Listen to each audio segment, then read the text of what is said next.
Shalom Auslander, l'espoir, cette tragédie chez Belfond. Alors lui, vous me dites, ça me dit quelque chose, mais quoi?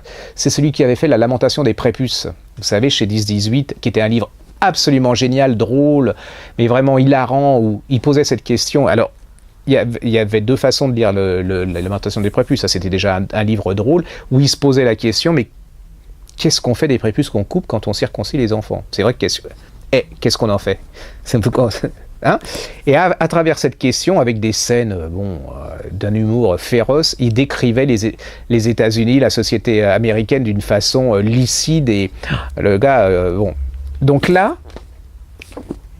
même principe, enfin, même humour, même intelligence, même... Je ne vais pas vous en faire des tonnes parce que c'est hyper... C'est un type, un jour, il est avec une famille, hein, normal, il monte dans son grenier, qu'est-ce qu'il retrouve dans son grenier? Une vieille dame qui lit. Et il lui dit, mais qu'est-ce que vous faites là? Comment vous appelez? Et elle dit, je m'appelle Anne Frank. Et là, commence dans la tête du gars, vous imaginez, on est en 2013, il a Anne Frank dans son grenier. Vous pouvez pas virer Anne Frank si c'est Anne Frank, c'est pas possible. En plus, il est juif. Et